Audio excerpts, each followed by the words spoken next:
How we doing today, folks? It's your man AJ one more time doing a G.P.R. General Public Review on budget phones, budget smartphones, budget Android phones. I may get my hands on the iPhone one day, but I doubt it. Uh, but I might.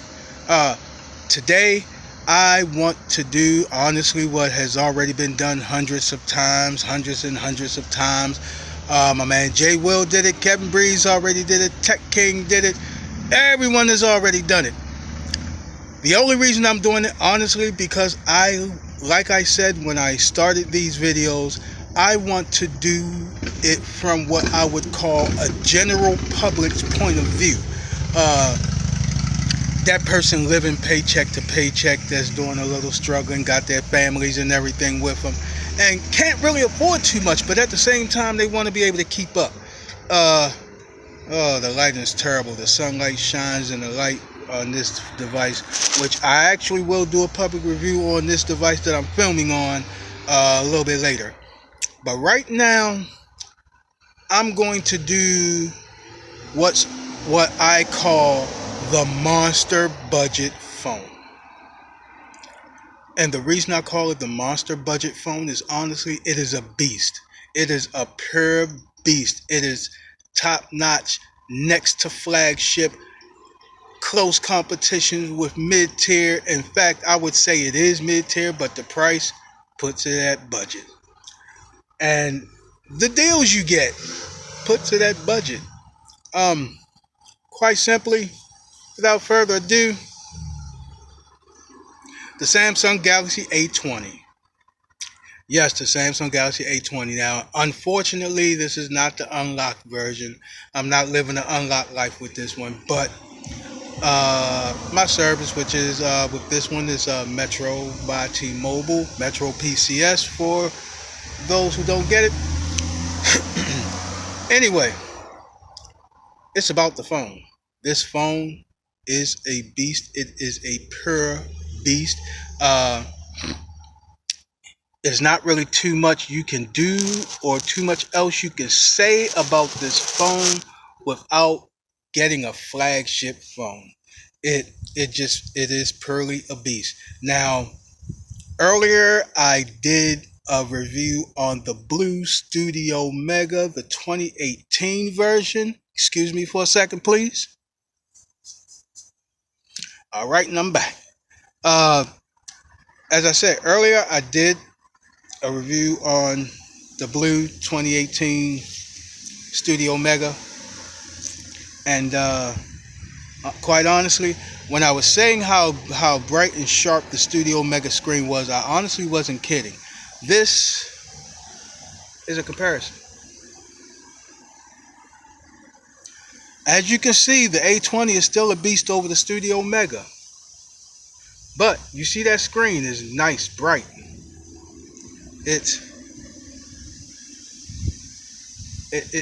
nice, it's bright, it's comparable. I mean, it's comparable to this A20. Comparable, but not quite there yet. Anyway, back to this A20. As I said, my general public review, this is a beast of a phone. It is a beast of a budget phone. I would actually call this A20, until I get to try some other brands that honestly aren't sold in the US, like Umidigi, Oppo, they do make great budget phones themselves. Xiaomi, Mi Mix, they make some awesome phones. I'm trying to get my hands on some of them as well.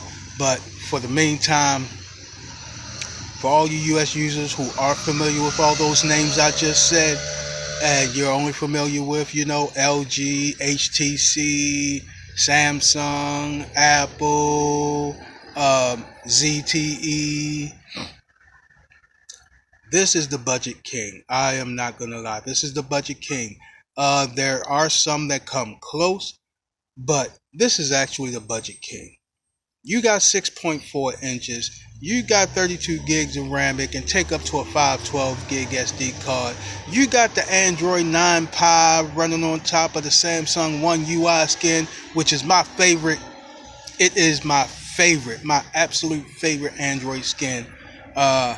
I hate to be biased, but I've tried many of them, and if I'm not using the Samsung One UI on a Samsung device, I would rather use stock, or I would put a special launcher, Go launcher or Nova launcher. Those are my two substitute launchers when I don't have a Samsung or LG phone.